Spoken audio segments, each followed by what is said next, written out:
retour sur le plateau de la tranche info, place maintenant à l'échange et au débat dans notre focus. Nous sommes mardi, on reçoit nos observateurs habituels, à savoir Mayembe. Bonsoir Mayembe. Bonsoir Harold.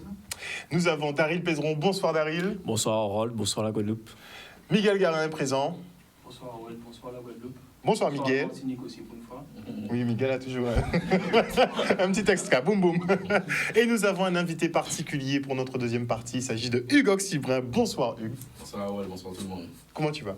Toujours bien, toujours. Je vois que tu multiplies les ateliers là en ce moment. Mais c'est à nous de le faire. Hein. Voilà, donc je le fais. Toi, tu tiens parole, ça c'est clair. Quand tu annonces un truc, c'est pas pour rien. À nous aller. Et nous sommes en direct par Zoom avec Noémie Milnet. Bonsoir Noémie. Bonsoir. Alors, première thématique de ce soir, il s'est passé quelque chose d'assez singulier ces 2 derniers jours. Plusieurs automobilistes ont dû signaler effectivement un chauffard, une personne qui avait un comportement suspect donc sur la route et qui fonçait justement sur d'autres personnes pour causer des accidents. Bon, les réseaux ont mené l'enquête. En moins de 24 heures, eh bien, c'était déjà terminé. Cette personne a été localisée. Elle a été prise en charge effectivement par les forces de l'ordre. Il semblerait qu'elle présente des troubles psychiatriques. Beaucoup de vidéos d'elle sur les réseaux sociaux ont commencé à circuler pour montrer un petit peu la qualité de ses interventions dessus. Ça a un petit peu secoué tout le monde. Il y a eu un petit peu de peur quand même sur les réseaux. On va voir au plateau rapidement. Moi, je pense Ça t'a choqué? Oui, ça m'a choqué, mais je pense que la problématique, c'est que tout ce qui tourne autour de la psychiatrie, c'est pas assez mis en avant, je pense, ici en Guadeloupe. Je pense que peut-être que culturellement, c'est quelque chose qu'on ne parle pas beaucoup, hein, c'est-à-dire c'est un peu tabou. C'est même tout ce qui est handicap et autres, hein, c'est très tabou. Donc du coup, je pense qu'il faudrait quand même mettre ce type de sujet sur la place, surtout que lorsqu'on sait qu'on est l'un des départements français les plus touchés en matière de problèmes de psychiatrie. Donc pour moi, c'est quelque chose à mettre en avant. Et après, oui, j'étais choqué un peu comme tout le monde, parce qu'en roulant en voiture, quelqu'un qui fonce sur toi, ça peut être dangereux. Mais je pense qu'il faut vraiment soulever ce problème-là et Noémie sera là pour ça, mais l'affronter, l'expliquer et aussi le mettre aussi dans notre culture finalement, c'est-à-dire pouvoir l'accepter et l'affronter. Alors justement, faire un petit tour de table avant de prendre l'avis de notre spécialiste en psychiatrie, Noémie.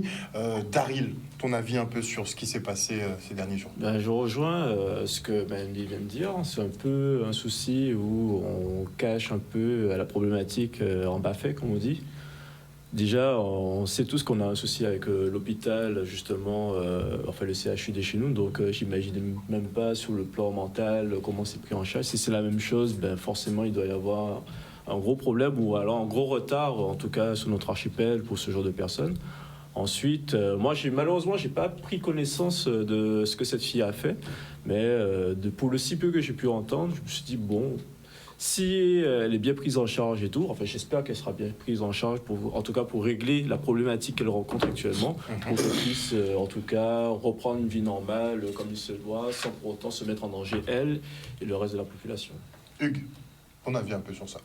Bon, mon avis peut-être un peu décalé, hein, parce que, bon, symboliquement, on l'a trouvé à Destreland et sur la route. Destreland, ça va pas, sur la route, ça va pas. C'est-à-dire qu'elle, parce qu'elle a un masque, nous dit folle, mais sur la route, tous les jours, des gens nous collent, tous les jours, des gens nous font des coups de poisson, tous les jours, il y a accident, on ne pas prendre conscience. À Destreland, nous avons gommé pour l'huile. Donc, tout le monde qui fout, c'est nous, lui. Moi, je sais pas, tu vois. Donc, je me pose des questions plutôt existentielles. La société va mal, elle, ça fait prendre conscience de certaines choses, mais après, il y a un qui dit qu'il faut, en fait. Il faut nous prendre conscience de ça aussi. Sur la route à Destreland, après, il y a un qui dit qu'il faut. C'est vrai que moi j'ai eu du mal à adhérer un petit peu à cette histoire. Ouais. J'ai pris du temps un peu pour la prendre en compte parce qu'effectivement avec tout ce qui se passe et la façon dont les gens communiquent et puis le comportement des gens qui évolue beaucoup par rapport aux réseaux sociaux, je me suis vraiment posé la question à savoir si c'était pas des mises en scène ou si c'était pas... On devient tous spécialistes, psychiatres et tout ça pour l'analyser. Peut-être qu'il n'est pas si folle qu'il ça en fait. Peut-être que nous fous. Notre façon de vivre en fait nous fout. On est fous, on est à contresens de la vie en fait. Il faut qu'on l'assume aussi. Il faut que nous, on prenne nos responsabilités pour voir qu'il y a des gens qui sont différents, qui ont besoin d'aide, qui ont besoin de certaines choses, et qu'on puisse leur apporter ça aussi. Mais pour l'instant, elle n'est pas plus folle que moi-même quand je vais à Destreland, tu vois. Miguel. Alors, en faisant une petite recherche sur Internet, on peut voir qu'il y a 34% apparemment, des Guadeloupéens ont un léger trouble psychiatrique. Donc déjà, on peut déjà se poser la question, est-ce que ce chiffre n'est pas alarmant? Après aussi, comme disaient les collègues, on a un problème avec l'hôpital qui ne date pas d'aujourd'hui et qui n'intéresse pas certaines personnes. Après, effectivement, comme dit Hugues, on peut se poser la question, est-ce que on n'a pas tous une certaine forme de pathologie quelconque? Mais en tout cas, ce qui est sûr, c'est qu'il y a beaucoup effectivement de dangers sur la route. Et celui-ci en particulier fait on va dire le buzz, peut-être parce que j'imagine que c'est parce que c'est une femme et que ça a été... C'est une femme et puis il y a le profil, il y a des vidéos qui étaient passées sur les réseaux. Il y a des vidéos, c'est passé sur les réseaux. Je pense que c'est plus ça en fait qui met en lumière cette problématique. Mais peut-être que cette problématique, c'est même pas peut-être, c'est sûr qu'elle existait déjà et qu'il y avait déjà des cas comme ça, mais simplement c'était pas aussi... médiatisé. Voilà, médiatisé. Ouais. Ben oui, quand même. Alors que vu le nombre d'accidents qu'on a actuellement, enfin bref, je me dis... Il y a beaucoup de questions à se poser. Mais il y a pas des questions. On est jeunes, on parle entre nous. Une démon qui a sorti pour faire course sur la route. Ils sortent à certaines heures et ils font un cours sur Mais la ils route. ne sont pas dans l'optique, effectivement, d'aller frapper sur quelqu'un. Ouais, mais... Tu vois, c'est là, ils sont peut-être inconscients, Ouais. d'une certaine façon, ils se mettent en danger, ils mettent les autres en danger, mais là, c'est un petit peu volontaire de sa part de vouloir aller se cracher un peu, tu Mais- vois, sur les autres. Mais Là, du coup, c'est- je sais pas s'ils sont plus équilibrés qu'elle, du coup. Tu vois? C'est vrai que la question se pose, c'est vrai que la question se pose. Ouais. Inconscience ou pas, Ouais. ça reste J'aime- effectivement des J'aime comportements bien très dangereux. ce qu'il dit parce que j'aime bien ce qu'il dit parce qu'en fait il y a aussi là je vais peut-être déranger certains mais bon on est entre nous comme il dit il y a aussi France Fanon qui est aussi psychiatre, qui était un psychiatre aussi, qui a écrit Peau noire, masque blanc, et qui montre aussi que nous, peut-être aussi en tant que Guadeloupéens, déjà le fait de s'appeler déjà Guadeloupéens, est-ce que c'est pas aussi un problème psychiatrique? Lorsqu'on sait que la Guadeloupe, c'est un projet de Christophe Colomb, et qu'il y avait déjà avant, lorsqu'on sait qu'il y avait déjà des Africains avant, donc effectivement, est-ce que c'est pas un problème psychiatrique aussi qu'on a aussi en Guadeloupe? Est-ce qu'elle elle reflète pas juste tous nos problèmes que nous avons? C'est la question à se poser. On va se tourner vers une spécialiste, Noémie. Est-ce que tu as suivi un petit peu les échanges? Oui, j'ai suivi. Alors, est-ce qu'on pourrait avoir ton éclairage un peu déjà sur la situation psychiatrique en Guadeloupe? Miguel nous a sorti un chiffre assez global, 30% de Guadeloupéens seraient concernés. C'est grave ou c'est pas grave? Après, quel que soit le lieu, c'est vrai que les troubles psychiatriques, globalement, ont une forte prévalence dans la population générale, que ce soit en Guadeloupe ou ailleurs. Mais c'est vrai que ça reste un problème de santé publique, finalement, qui est très, très grave et très important et qui est trop peu médiatisé, comme l'a dit Mayembe et d'autres tout à l'heure sur le plateau. Et c'est vrai qu'il y a une certaine stigmatisation chez nous, mais aussi ailleurs, qui entretient justement ça, justement, parce que les gens ont peur d'aller consulter, peur de passer pour des fous, certains ne croient pas en la psychiatrie. Clairement, il y a des personnes qui croient que la psychiatrie n'existe pas, que les médicaments en psychiatrie ne servent à rien. Ben, je dirais à ces personnes-là que là, vous avez la preuve pour celles et ceux qui ont vu les vidéos de cette jeune femme, de l'intérêt en fait des médicaments en psychiatrie. Qu'il y a des choses qui ont été étudiées. La psychiatrie est une discipline médicale, est une science. Et il ne faut pas tout mélanger non plus. C'est pas parce qu'on a des personnes qui ont des comportements à risque sur la route qu'ils sont atteints d'un trouble psychiatrique forcément. Ce sont deux choses complètement différentes. Et là, le cas de cette dame en particulier, il n'y avait pas que les comportements à risque sur la route, puisqu'il y avait aussi pas mal de symptômes qui pouvaient être visibles dans ces vidéos sur les réseaux sociaux. Après, c'est vrai que quand on n'est pas dans le domaine, c'est pas forcément facile à repérer. Mais je trouve quand même dommage qu'il ait fallu en arriver là pour que cette dame soit prise en charge, puisque, à mon sens, c'est quand même le rôle aussi également de l'entourage d'alerter lorsqu'il y a des signaux d'alerte. Après, on ne connaît pas les conditions de vie de cette dame, on ne connaît pas les conditions de son entourage non plus. Mais j'essaie vraiment de faire un message préventif. Si jamais dans votre entourage, vous avez des personnes qui présentent des symptômes ou un changement de comportement par rapport à ses habitudes, de ne pas hésiter à le signaler très rapidement pour éviter justement qu'on en arrive à ce genre de situation, à des scènes où la personne se met en danger autrui. Ça, ce sont des situations qui peuvent être évitées si la personne est prise en charge de façon précoce et si le bon diagnostic est posé, si les bons traitements sont mis et que les traitements sont suivis. Justement, vous parlez de suivi des traitements, de cet aspect médicamenteux. On sait qu'une fois qu'ils arrêtent de les prendre, apparemment, ils décompensent. Ça prend un certain temps ou ça peut être très rapide?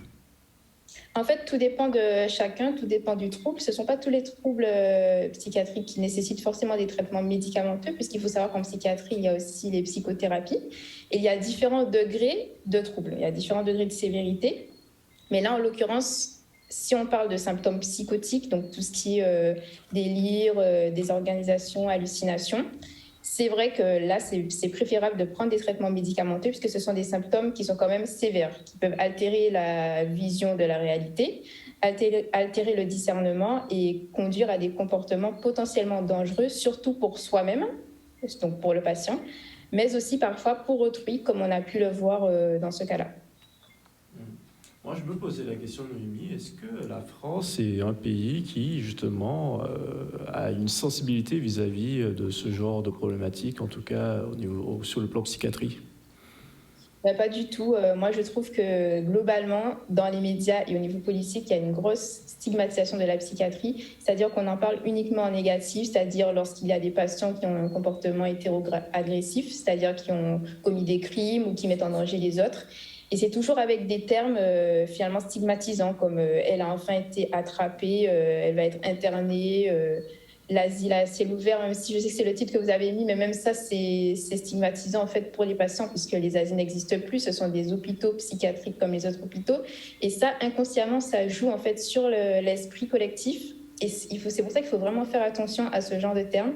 Et c'est pour ça, je pense qu'il faut plus de représentation de la psychiatrie dans les médias et de représentation positive, puisqu'il y a pas mal de patients qui vivent avec leurs troubles psychiatriques sous traitement, qui sont équilibrés, qui ont une vie comme nous, en fait. C'est juste qu'ils prennent un traitement comme vous pouvez prendre un traitement pour la tension, pour votre asthme, etc.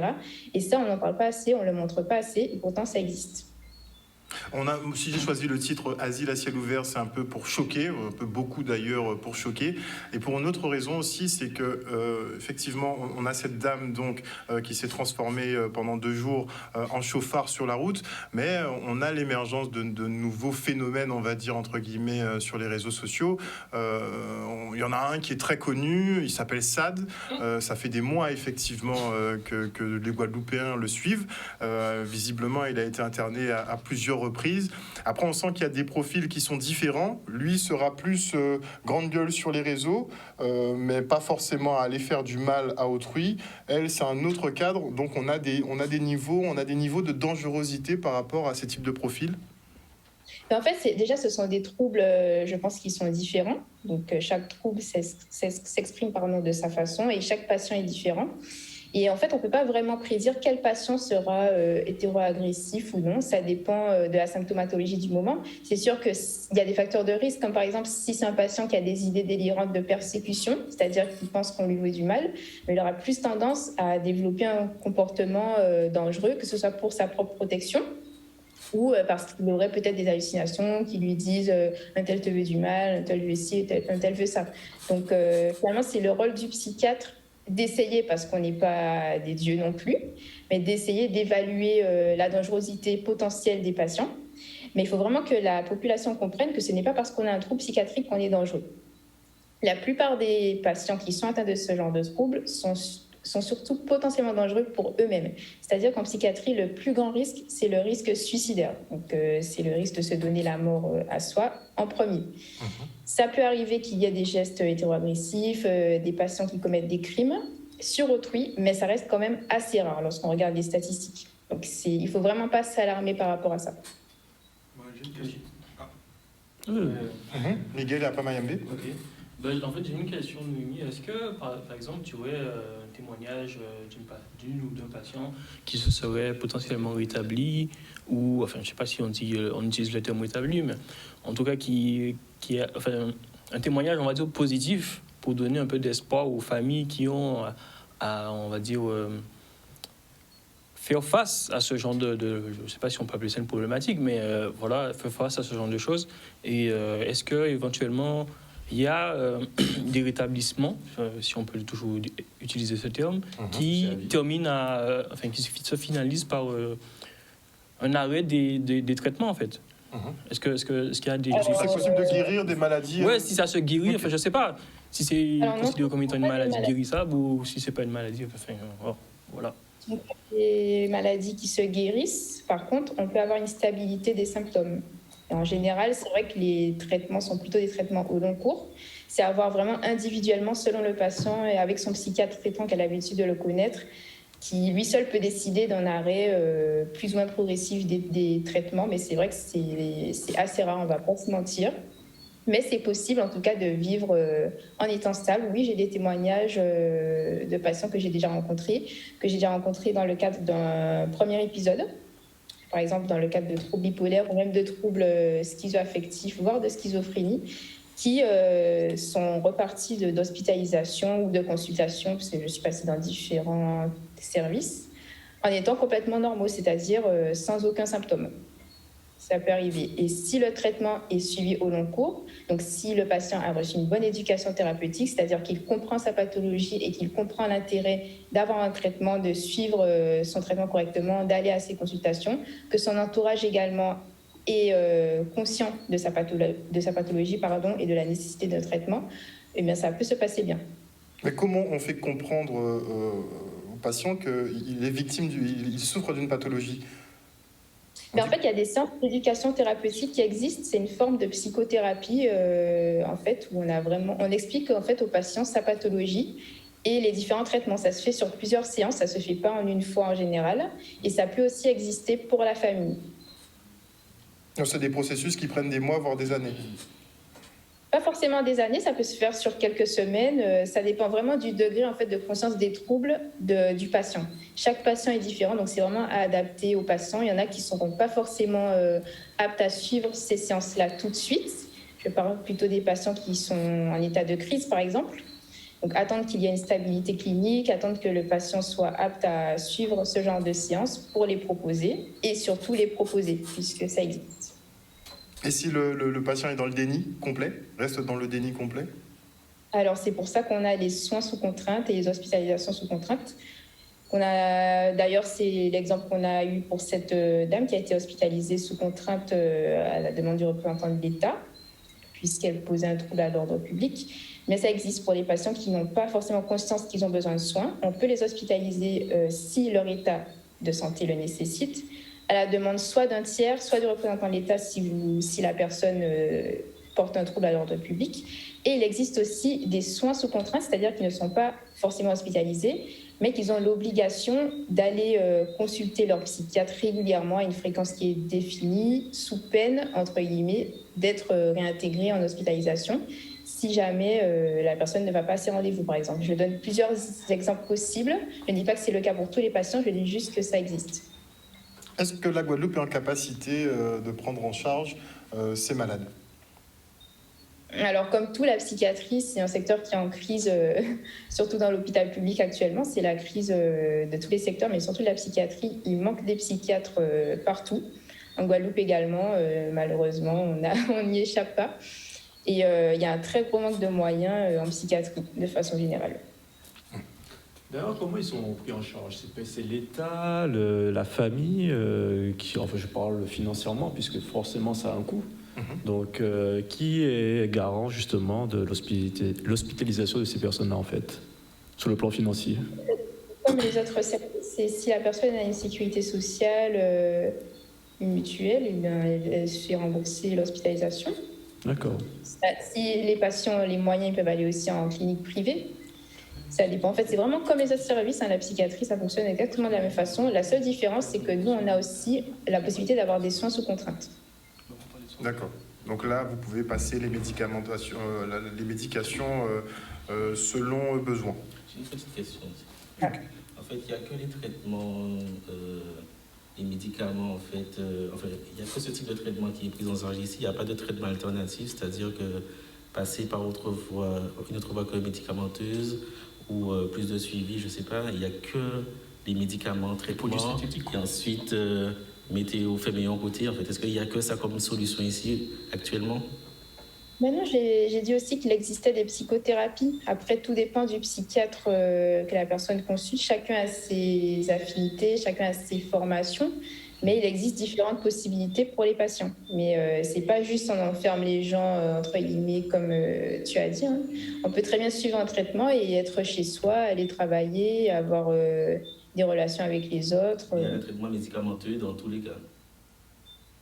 Mais non, comme j'ai expliqué, ça dépend du degré de sévérité et du trouble en question. Genre, Par exemple, si c'est un trouble de la personnalité, il n'y a pas d'intérêt formel à donner un médicament, à moins qu'il y ait un intérêt symptomatique quelconque, par exemple. Est-ce qu'il y a une notion de plante médicinale, enfin je pense que c'est la question qui a été posée, est-ce qu'il y a une notion de plante médicinale dans la formation en psychiatrie actuelle? Non, pas du tout. Il n'y a pas cette notion. Ok, C'est inexistant. À la médecine occidentale. d'accord. Une question, c'est par rapport notamment aux réseaux sociaux, parce que sur les réseaux sociaux, on voit beaucoup, de plus en plus d'artistes, d'influenceurs influenceurs qui parlent de leurs troubles polaires, qui parlent de leurs troubles psychiatriques.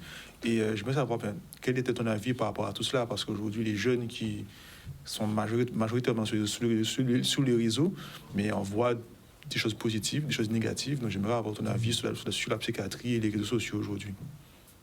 Ben, comme tout, je pense qu'il y a des côtés positifs et des côtés négatifs. Donc, le positif, c'est que ça permet aux patients d'avoir des représentations, de voir que telle star vit très bien avec un trouble bipolaire. Je prends le cas, par exemple, de Kanye West.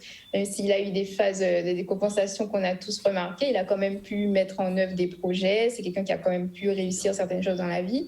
Selena Gomez, Demi Lovato, tout ça, ce sont des stars qui ont affirmé être bipolaires, par exemple, et qui vivent très bien, en fait, avec leur pathologie. Donc, c'est possible.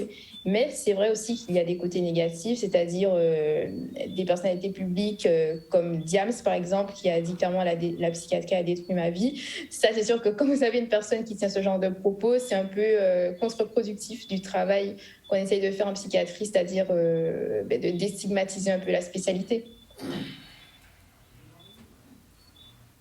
Il faut quand même qu'il y ait une bonne prise en charge et pour ça, il faut avoir les moyens nécessaires. Peut-être que ça aussi, ça rebute un peu les personnes à se tourner vers la psychiatrie, sachant que peut-être qu'il n'y aura pas une prise en charge qui sera optimale pour leurs proches. Ah ben pour savoir s'il y a une prise en charge optimale, il faut déjà les consulter. Puisqu'il y a des personnes, comme je l'ai dit tout à l'heure, qui n'osent pas consulter parce qu'elles disent qu'elles ne sont pas folles, entre guillemets, ou qu'elles ont peur du regard des autres, justement. Et donc, c'est pour ça que j'essaie un peu de faire ça, bon, à mon échelle, la déstigmatisation un peu sur mes réseaux sociaux. Mais je pense vraiment qu'il faut mettre en place des campagnes carrément de déstigmatisation et de sensibilisation aux troubles psychiques dans la population, puisque ce sont des pathologies qui ont une très forte prévalence. Et pourtant, c'est toujours tabou en 2022 et ça, c'est plus possible. On est dans une ère où maintenant, on peut changer de prénom, on peut s'appeler Yel, tout n'importe quoi en fait, mais pour parler de psychiatrie, attention, c'est tabou, voilà. Non, il faut que les choses évoluent en fait. Je me posais la question, comment dans chaque pays la psychiatrie était gérée? Est-ce qu'il y a un pays spécifique que tu as déjà identifié qui s'en sortait plus que les autres actuellement? Alors c'est vrai qu'il y a des pays, Oui. il y a des pays comme par exemple la Suisse où je sais que la formation est différente. C'est-à-dire que là-bas, vous êtes formé, par exemple, à tout ce qui est psychothérapie dès la première année d'internat, en plus des traitements médicamenteux. C'est vraiment une formation qui est concomitante. Alors, c'est vrai qu'ici, moi, je ne vais pas non plus critiquer les études de médecine en France, mais c'est vrai qu'il y a quand même des choses qui manquent dans la formation et qu'on doit aller chercher soi-même en France. Alors, je me posais la question, même en Afrique, comment eux-mêmes prennent en compte leur cas de psychiatrie, en fait, et est-ce que, justement, ils n'utilisent pas une toute manière qui serait tout aussi intéressant pour ce qui se fait en Hexagone, quoi. Ah ben Après, ça, je ne sais pas si tu es déjà renseigné, mais voilà, c'est une question que je pose comme ça. J'ai travaillé en Afrique, donc je ne sais pas, mais après, je sais que ce sont des prises en charge qui peuvent être compatibles. Je sais que c'est possible de travailler avec les croyances et les médecines traditionnelles des différents patients, du moment qu'il y a de la communication et qu'il n'y a pas de jugement, voilà, que les deux s'écoutent et travaillent ensemble, voilà. Ça, c'est possible. Une dernière question pour Miguel. Ok, Noémie, une dernière question en deux. Alors, j'aurais aimé que tu expliques c'est quoi la différence entre psychologue, psychiatre, psychanalyste, psychothérapeute, tout ça. Mais juste, est-ce que tu ne penses pas que peut-être que le nombre de personnes atteintes de problèmes psychiatriques en Guadeloupe ne serait peut-être pas lié à la culture et En gros, dans la culture, certaines personnes qui ont des troubles peuvent être pris comme possédées ou quelque chose comme ça, une idée démence. Le mélange avec le magico-religieux. Ouais, le magico-religieux, voilà. Ça n'aide pas. Alors, la différence entre psychiatre et psychologue, psychothérapeute, c'est que le psychiatre est médecin, donc il peut poser des diagnostics et prescrire des prises en charge. Et les psychologues ne sont pas médecins. Les psychanalystes non plus. Par contre, ça peut arriver qu'il y ait des psychiatres qui aient aussi une formation de psychanalyste, etc. Et ensuite, pour le deuxième point, donc, les troubles psychiatriques sont multifactoriels, c'est-à-dire que ça dépend de plusieurs choses. Ça peut dépendre de l'environnement, de prédispositions génétiques, de facteurs de stress, par exemple d'agression, de violence subies durant l'enfance ou autre. Et c'est vrai qu'il y a forcément un facteur chez nous qui est culturel, puisqu'avec l'esclavage, on sait que ça laisse des traces en fait génétiques de psychotraumatismes qui se transmettent de génération en génération. Ça, c'est vrai que ça a été prouvé. Et c'est vrai que chez nous, il y a quand même une concurrence, je mets entre guillemets, du magico-religieux chez certaines personnes, qui, c'est vrai, parfois peuvent confondre les symptômes, certains symptômes psychiatriques avec des symptômes d'ensorcellement, des choses comme ça. Et donc, c'est ce que je disais tout à l'heure. Avec ce genre de personnes, il faut vraiment être ouvert d'esprit, leur expliquer que c'est tout à fait possible d'avoir les deux types de prise en charge, c'est-à-dire par exemple la prise en charge médicale classique et la prise en charge traditionnelle, ou d'aller se faire désenvoûter par exemple si c'est le souhait de l'entourage. Simplement, il faut qu'il y ait une communication en fait. Il ne faut pas par exemple que l'entourage ou le patient décide d'arrêter son traitement comme ça sans prévenir son médecin, ou inversement que le médecin soit méprisant des croyances du patient. Il faut vraiment que ces deux parties en fait travaillent en équipe. Et est-ce qu'il y a une dernière petite question, est-ce qu'il y a des facteurs environnementaux qui peuvent jouer, comme la nourriture, des choses comme ça? Alors, les facteurs qui ont surtout été prouvés pour l'instant, c'est tout ce qui est toxique, donc cannabis, cocaïne, voilà, toutes les substances psychoactives qui, pour le coup, ont montré des rôles dans la décompensation de troubles psychiatriques. Donc, je ne dis pas bien sûr que c'est toutes les personnes qui vont consommer du cannabis qui vont développer un trouble, mais par contre, si ces personnes ont des prédispositions déjà génétiques, ça peut les faire décompenser.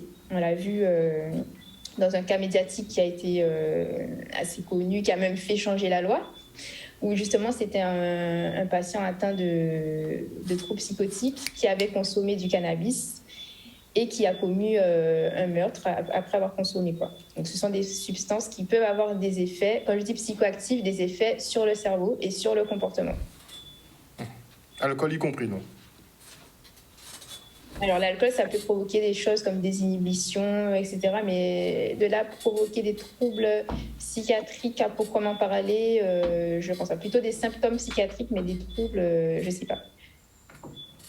Alors un petit conseil pour finir, pour la population.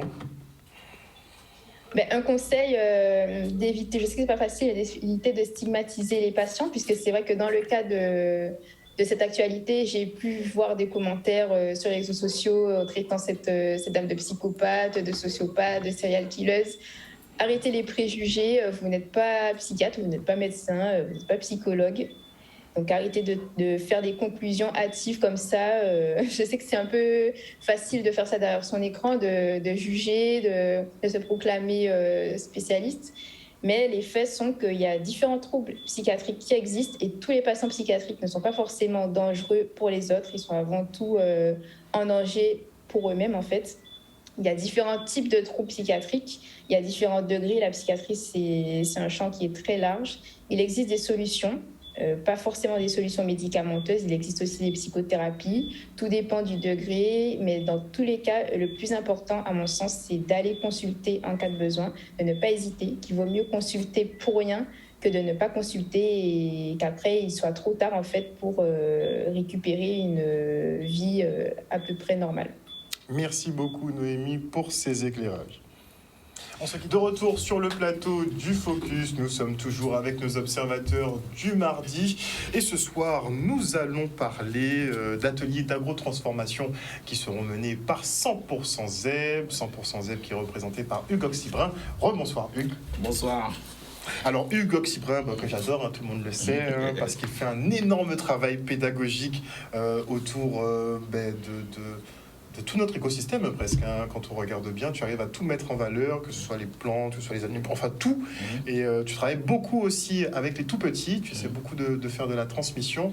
Donc tu fais ces ateliers pour les grands, mais aussi pour les enfants. Là, tu passes un cap. Là, c'est vraiment à fond agro-transformation, parce que bon, toi, tu n'es pas pour le blabla éternel. Il faut quand même arriver à convertir ça en filière de production. On avance bien à ce niveau-là? On avance bien, c'est-à-dire que bon, 100% Zeb existe depuis 2017. Donc au début, c'était plus une envie, une passion ou quelque chose que j'avais à défendre. Et là, en fait, on essaie de structurer, c'est-à-dire maintenant que les gens aiment cette façon de penser, maintenant il faut structurer ça. Et c'est pour ça qu'on s'est rapproché de la recherche, des gens qui ont les outils et les moyens pour faire des recherches sur nos plantes. Et ça me permet de faire le lien entre les laboratoires et aussi les enfants, et aussi le grand public. Voilà, donc du coup, c'est pour avoir le maximum de personnes connectées avec ces informations-là, pour pouvoir construire la société que nous voulons. Voilà. Elle devrait ressembler à quoi, cette société? Mais quelque chose où on se sent tous bien à notre place, en fait. On est tous alignés avec nos valeurs. Pour moi, c'est ça. Simple, efficace. Ouais, voilà. Mais ça représente énormément de travail. Ça représente du travail dans le sens où il y a la diabolisation de nos plantes, de nos fruits et légumes. Et du coup, il faut déconstruire tout ça. Et en même temps, il faut faire de la recherche c'est-à-dire que là où d'autres fruits et légumes et des plantes, il y a eu beaucoup de recherches ailleurs dans le monde, chez nous, ça a été inhibé parce qu'il y a eu des interdictions, etc. Donc, on doit rattraper ce retard-là, tout en essayant de gagner de l'argent aussi, et tout en essayant de ne pas trop s'étouffer par rapport à la réalité. C'est ce qui est difficile. Il y a un boycott finalement de nos productions locales depuis. Ouais. Henri-Joseph a mené une bataille déjà pour la reconnaissance un peu de nos plantes médicinales. Oui. Donc à partir de là, on a commencé à pouvoir les commercialiser, à pouvoir un petit peu agro-transformer. Mais finalement, ils mettent toujours plus de contraintes, toujours plus de réglementation. Là, on a un producteur de bière, donc de Martinique, qui fait des bières particulières, forcément, puisque ça sort de nos latitudes. Donc on va toujours mettre un petit ingrédient, un petit assaisonnement particulier. Un petit spice. Et donc lui, il a choisi, voilà. Donc lui, il a choisi finalement de mettre de l'Atumo dans ses boissons. L'Atumo qui a fait grand débat pendant la période Covid, en même temps effectivement que le Zebapic. C'est reconnu par tout le monde sous nos latitudes, mais bon, en hexagone, c'est différent. Enfin, c'est ce qu'on pensait, puisqu'il boycotte entre guillemets. Et on lui a envoyé ce courrier. Cependant, il a été relevé que vous ne respectiez pas la réglementation en vigueur dans la commercialisation des plantes. Il a été constaté que la fleur d'Atumo, Alpinia zerumbet, était utilisée dans le procédé de fabrication de votre bière. Or, cette plante fait partie des plantes répertoriées dans la liste A de la pharmacopée française qui regroupe toutes les plantes médicinales utilisées traditionnellement qui appartiennent au monopole pharmaceutique. L'Atumo fait partie des plantes médicinales non libérées du monopole pharmaceutique, n'étant pas autorisée à usage alimentaire. Ainsi, la plante Atumo ne peut être employée en tant qu'ingrédient dans votre boisson ou toute autre denrée alimentaire du fait d'être sous monopole pharmaceutique. Donc, vas-y, encore monopole pharmaceutique. L'Atumo ne peut être vendu qu'en tant que plante médicinale que par des pharmaciens. Ah bon? Donc c'est pas efficace, mais... Que des pharmaciens. Oui, mais en fait, juste pour revenir un peu sur la chronologie des choses, c'est dès la fin du XVIIIe siècle, c'est interdit d'utiliser les plantes de chez nous, parce qu'on était accusé de faire de la sorcellerie. Donc c'était interdit. Il y a une bataille juridique de la part de nos chercheurs, nos politiques, nos avocats, etc., pour qu'en 2005, en fait, 2 plantes soient reconnues. 3 tasses et dattier. Et ensuite, au fil des années, en 2015, en fait, d'autres plantes sont Ça s'est étoffé. Ça s'est étoffé. Aujourd'hui, on a une centaine de plantes. Mais qu'est-ce qu'on était autorisé de faire? Il faut bien le comprendre. Hein. Pour que les pharmaciens puissent utiliser les plantes, il faut que ça soit dans la pharmacopée. Donc, les listes de la pharmacopée AB. Nos plantes n'y étaient pas, mais c'est rentré en 2005, ensuite en 2013, et ensuite en 2015, etc. Une fois que c'est rentré, on ne pouvait pas vendre nos plantes pour leur vertu médicinale. Parce qu'on n'est pas pharmacien. Il n'y a que les pharmaciens qui peuvent le faire. Mais par contre, on est autorisé à vendre nos plantes. C'est-à-dire qu'on peut vendre 6 pots de bois là pour 6 pots de bois. Je peux vendre, on va dire, l'Atumo, 3 tasses pour 3 tasses. Je pouvais le faire. Là, ce qu'ils nous disent, c'est que dès une fois que c'est dans la liste, en fait, eh bien, gardez comme ça, mais on ne peut pas vendre, en fait, tout simplement. Donc laissez les pousser en bois là. Laissez pousser en bois là, mais tu ne peux pas le vendre dans tes produits, que tu sois cuisinier, que tu sois transformateur. Tu ne prends pas cette plante qui est dans la pharmacopée. Ils te disent en plus de ça que les plantes qui ne sont pas dans la pharmacopée, mais ça passe dans la législation de tout ce qui est alimentaire. Donc il faut faire une demande pour que ces plantes-là rentrent dans les consommables habituels, en fait. Et donc ça, c'est une démarche encore qui commande l'argent. Donc au final, en fait, ce qu'on nous dit concrètement à travers cette ordonnance qui est apparue en juillet 2022, Donc elle est toute récente. elle est toute récente, bon, personne n'a vu ça. La guerre, tout ça. On nous dit tout simplement que, eh ben, prends camomille, prends fenouil, voilà, prends ça. Donc commandez ça, fais ça sortir en France, fais ça venir ici dedans, et puis vendre ça, et voilà, à tout moment, pas toucher. Tout simplement, c'est ce qu'on nous dit. Mais ça a quelle vertu particulière, justement, cette plante-là, sur l'organisme? La tomo. Oui. Alors, il faut savoir, bon, je vais pas te répondre en tant que... Moi, je te réponds en tant que recherche, en fait. La tomo, en fait, c'est des plantes. C'est une plante qui n'est même pas originaire de la Caraïbe. C'est originaire d'Asie. D'accord. À Okinawa, au Japon, ils l'appellent Geto. C'est une plante, en fait, qu'ils utilisent au quotidien. Ils ont vu qu'il y avait un rapport entre la longévité des gens là-bas. Donc, il y a beaucoup de centenaires. Ils utilisent cette plante au quotidien, en tisane, en papillote, etc. Et donc, au final, même des magasins de cosmétiques en France, ils ont développé des petites crèmes tout petits comme ça, à 290 € à base de ça. Donc, Ah, je ne pas parler de ça. oui, il va parler de ça, non. Mais et juste pour l'histoire aussi, c'est que au final, toutes les plantes qu'il y a ici, il y a des plantes qui étaient endémiques, mais les Caraïbes ont amené des plantes, les Indiens ont amené des plantes, mais les colons ont aussi amené des plantes à travers leur voyage. Et donc, c'est des plantes qu'ils ont amenées, par exemple, ici, et qu'on a continué à cultiver. Et donc là, au final, c'est une plante, en fait, qui a des données scientifiques à l'international, c'est-à-dire si vous cherchez des thèses en Chine, au Japon, au Canada, en Guadeloupe, tout le monde parle de l'Alpinia zerumbet. Et donc, on l'appelle Atomo parce que mal tête, mal ventre, hypertension artérielle, diabète, etc. C'est une plante, en fait, qui a beaucoup de vertus reconnues à l'échelle internationale. Et c'est pour ça que ça a été très facile de faire cette plante rentrer dans la pharmacopée française. Maintenant que c'est dedans et que des populations l'ont utilisé pendant plusieurs années et que nous, on peut faire business avec, comme par hasard, eh bien, nous pouvons utiliser encore. Le monopole. Voilà. Ouais, monopole. C'est un peu comme aussi l'histoire de l'école panafricaine, c'est un peu tout ça, c'est-à-dire qu'on a des choses à faire chez nous pour pouvoir évoluer et avancer, parce qu'il faut bien savoir que l'esclavage, déjà, c'est une parenthèse de notre histoire. Avant, ça on était des rois et des reines partout dans le monde, pas uniquement en Afrique, et qu'aujourd'hui, c'est vrai que on parlait de psychiatrie, d'incarcération, de beaucoup de choses avant. Je pense que finalement, les psychiatres, c'est pas forcément... Les potentiels patients, finalement, c'est pas nous, je pense. C'est plutôt ceux qui essayent justement d'avoir ce monopole et ne pas permettre à l'humanité, finalement, de posséder ce qu'elle a chez elle. Parce que finalement, on remarque bien, avec la crise aussi qui se passe aujourd'hui, que Emmanuel Macron va visiter partout dans le monde parce qu'il veut du pétrole, il veut de la technologie, il veut de la tomo, il veut de tout, parce qu'il n'y a rien chez eux. Enfin, je dis ça sans méprisance, c'est une égalité scientifique, c'est pas moi qui le dis. Donc, je pense que je pense que tout le monde est autour du plateau, mais ça me dérange fortement de savoir que finalement, il y a beaucoup de fonds, beaucoup de réunions, beaucoup d'assemblées qui sont faites partout en Guadeloupe. Mais je pense que si on s'arrêtait sur notre pharmacopée, si on s'arrêtait sur nos terres, sur nos mers, sur nos sites, dans notre ciel, que franchement, la géothermie, qu'on aurait pu être des leaders de ce monde. Et je pense que c'est ça aussi qu'il faut comprendre. On est riche. On est riche. C'est clairement riche. Mais ce qui est encore plus dérangeant, c'est que là où ils ont le monopole, les pharmaciens actuellement ici ne sont pas formés à la pharmacopée caribéenne. C'est-à-dire qu'ils ont le monopole, mais ils ne peuvent pas reconnaître les plantes, là, ils ne peuvent pas étudier. Ils ne connaissent pas, quand tu leur montres des plantes, tout ça. Je mets au défi un pharmacien en Guadeloupe de me reconnaître cette plante-là aujourd'hui. Ils ne pas connaître, ils ne sont pas formés à ça en fait. Donc ils ont le monopole ici aujourd'hui et ils ne reconnaissent pas. Donc, les pharmaciens, ce sont nos amis.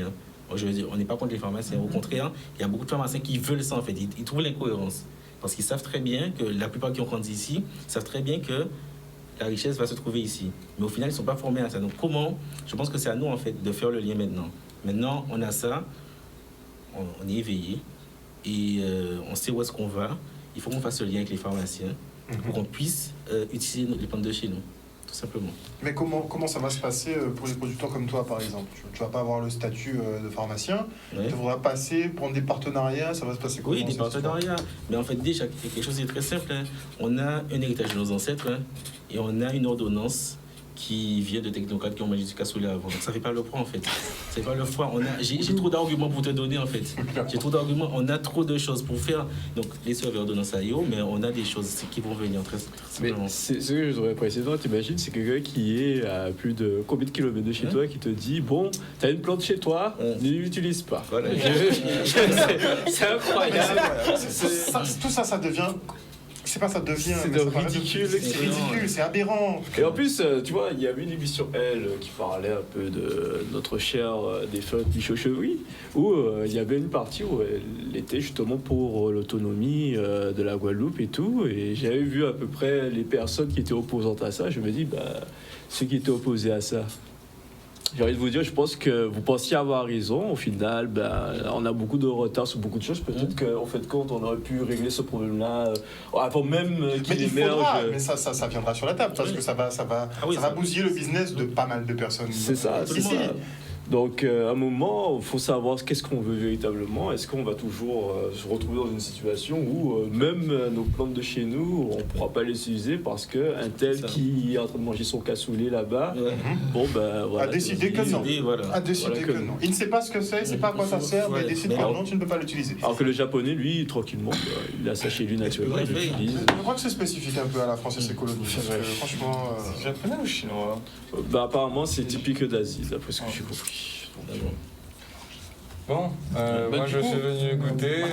En fait, lui, il vient d'arriver. Alors là, c'est Magie au Magie. Bonsoir, Yoël. C'est important effectivement de défendre ceux qui viennent chez nous. Merci Yoël, tu as faim ou... Mais ça, c'est une façon de défendre en fait. C'est-à-dire que faut pas équiper à l'effet communication, il faut qu'on produise aussi. Il faut qu'on arrive à montrer qu'on sait faire des choses. Et c'est pas que dans le blabla en fait. Concrètement, Miguel, il a fait des choses qui sont sorties de la terre en fait. Et ça, c'est à partir de ça qu'il faut respecter. Donc, c'est à partir de ça qu'il peut pas aller, mais nous on peut manger en fait. Pendant yoga pas Oui, on peut manger. Voilà. C'est un peu aussi, il y a un Martiniquais qui il y a une marque qui s'appelle El Street, qui fait du sucre de coco, qui fait du beurre de karité, qui fait beaucoup de choses aussi. Donc c'est ça aussi. Et lui, il vend en pharmacie. Donc je pense aussi qu'il faut aussi qu'on n'ait pas peur de conquérir ces marchés. Parce que un pays, c'est de l'énergie, de l'information, mais c'est aussi des routes commerciales. Donc je pense aussi qu'il faut aller conquérir ces marchés-là. Et Miguel, ce que tu fais, c'est... T'inquiète pas. Et en plus, après, tu auras la route pour l'Africa et tu auras la matière première qui va rentrer là par tonne. Dans tous les cas. Alors, on va présenter quand même. Alors, on va recadrer les choses déjà premièrement. Il nous reste 5 minutes. Ça va être chaud, mais on va essayer de recadrer les choses. Alors, tout simplement, en fait, la raison pour laquelle je suis venu avec des confitures. Montre-les à la caméra. C'est bon. On peut pas. Bon, bref, tout à l'heure. Donc, en fait, l'idée, c'est que comme Hugues met en valeur en fait, les agrotransformateurs, et que moi, je suis chef produit donc, au sein de la SCE de la Gonvigie, qui est une exploitation agricole, qui a mis en place, donc, qui commence à mettre en place donc, un labo de transformation agro pour principalement faire des confitures à base de fruits de Guadeloupe, 100% des fruits de Guadeloupe, et sans autres produits ajoutés. En fait, en gros, c'est juste le goût du fruit. 100%. C'est voilà, 100% de fruits de Guadeloupe et juste le fruit. En fait, c'est pas du concentré qui vient de Taïwan ou je sais pas quoi. Et qu'on te dit, lui, vite fait. Voilà. Et du coup, Hugues est présent ici aussi pour parce qu'en fait, il va réaliser en fait un marché. Qui samedi, et donc du coup samedi je serai présent sur le marché ainsi que d'autres agrotransformateurs. Donc voilà, donc c'est la confiture. Moi je représente en fait donc les confitures de la SEA de la Gonvigie, donc voilà. On va trouver des noms un petit peu plus vendeurs. Hein. Non mais voilà. Appelez-moi. C'est nos partenaires. Donc là ce sont les partenaires. Ce sont des partenaires Qui seront là en fait, tous les partenaires qui sont là au marché, c'est des gens en fait qui prennent la matière première de la Guadeloupe. Et quoi ça en fait, c'est quand sorti belle comme ça. Parce que ça vient de chez nous, ils transforment la poussière en diamant. On est capable de le faire. Et c'est des gens, en fait, je vais vous les montrer, c'est des gens qui travaillent la matière première sans prendre des choses d'ailleurs. Et au final, on a quelque chose d'extraordinaire. Vous allez voir au niveau du goût, vous allez voir au niveau de la couleur, au niveau des sens, ça va exploser parce que c'est des gens qui ont beaucoup travaillé leurs produits. On dit que je suis trop chauvin des fois, mais je le dis, pour ceux qui ont un petit peu voyagé, quand vous goûtez un petit peu les produits à travers le monde, nos produits sont les meilleurs. Ah oui. Et c'est pas être chauvin que de dire ça, c'est qu'on a vraiment une qualité de fruits supérieure. Franchement, je pense incontestable. Voilà, donc du coup, je t'invite quand même à donner plus d'informations sur le marché qui aura lieu, puisque c'est quand même pas rien du tout. Alors, Et moi, parce que moi, je suis là tous les jours. le marché. Combien d'exposants? Ah, Qu'est-ce que ça se passe? alors 10 exposants environ, mais ils seront, on aura prise d'eau Petit-Bourg. Prise d'eau, très beau quartier. C'est le centre en fait de 100% ZEB aussi, voilà. Et tu as inventé d'ailleurs l'herbe de prise d'eau. L'herbe de prise Ils d'eau, ont l'herbe voilà. de Provence, l'herbe de prise d'eau. Terminé. Alors en fait, c'est de 10h à 17h et ça sera samedi. Donc vous venez et vous venez prendre plaisir en fait. Venez avec vos yeux et venez goûter parce qu'il y a des choses extraordinaires. Goûtez les produits de chez vous. Ouais, en parlant de On va justement faire une petite séance de dégustation avant de Et surtout, sans ce que pitié je voulais dire. sans pitié pour les amis. Ouais, oui, Sans puis, piquer. une chose que je voulais dire, on dit que nos produits locaux sont chers. Maintenant, avec l'inflation, vous payez des trucs aussi chers en magasin que chez nos producteurs. Donc, C'est vrai ça. maintenant, Ouais. on dit oui, c'est cher, marché. Il y aurait la fête. Donc du coup, Consommons local parce que c'est les mêmes prix. Et je voulais dire entre parenthèses aussi, pendant qu'on parle des producteurs locaux, il y a des producteurs de miel guadeloupéen, il n'y en a pas beaucoup. On n'a pas beaucoup de miel qui sont faits. La plupart des miels qui sont vendus dans les supermarchés, ils sont conditionnés en Guadeloupe, mais viennent de Cuba. Donc essayez de vous rapprocher de producteurs locaux comme Oné, des choses comme ça, Miguel, on a 2 les minutes. faire fonctionner. On y va pour la dégustation rapidement. j'envoie pour vous déjà la confiture extra de goyave. Donc une confiture extra, c'est une confiture qui a plus de 45% de fruits. Ok. Une confiture extra, c'est 45% Plus de 45% de fruits dans les ingrédients. Fait du bien. Après, je t'envoie une confiture goyave mangue. Ok, mangue. Une confiture mangue, extra mangue. Enfin, elles sont toutes extra. Hein. J'ai pas cette cuillère, bon, moi. Bon, quand même, on va choisir deux confitures pour goûter. Mais attends. Des toutes. Bon, donc, il y a Mais attends, voilà. Et pour la dernière, ça fait partie des petits bijoux qu'on a. C'est une confiture extra de caramel. Elle est bonne, hein, la extra goyave. Tu sens bien le fruit, etc. Et c'est super bon. 1% de citron. Ah ouais. Ah ouais. Attends. On dirait les pâtes de fruits d'une marque très connue ici, en Goyave. Le B, le loin, mais c'est l'amour. Ah ouais. Et la recette est maîtrisée. Oh. C'est que tu sens bien le. Ouais. Ah, mais tu rigoles pas. Et mais la Miguel. confiture, Attends, tu joues pas. Vas-y, je vais vendre caramel. venez nous voir samedi. Hein. C'est super bon, ouais. Ouais. C'est toi qui fais ça Caramel, C'est combien là. C'est combien C'est pas le prix qui compte. Comment ça Non, en fait, elles sont toutes à un prix fixe. Venez sur le marché, on va en discuter. Ok. Ou sinon, vous pouvez me contacter. Oui, contactez-le. Mais ça s'est perdu sur le chemin. Attends, attends. Vite le contact. Écris 06 90. Alors 07 97 44. Viens, on gagne pas 4 Donc vous m'envoyez un WhatsApp au 06 90 07 97 44. C'est pas la peine de m'appeler. 07 97 44, Oui. petit message, et c'est bon. Oui, message. On va redonner le lieu quand même. Donc pour le marché, c'est à prise d'eau. La Casa Zeb. Samedi qui vient de 10h à 17h. À la Casa Zeb. Allez sur Instagram, sur Facebook, vous allez sur 100% Zeb, vous aurez toutes les informations. Alors, j'ai l'impression de redevenir un enfant. J'ai des frissons en train de manger. Franchement, la pâte de goyave là. Mais franchement. Yo, tout. C'est du pur. C'est du C'est pur. du car- mais c'est y a pas de mélangé. Mais ça Il y a m'a trois pour ingrédients. ça Ça m'a ingrédients, des fruits, du sucre. On les laisse déguster, on se retrouve demain. Pour une prochaine. Bisous tout le monde. Très bien. Attends.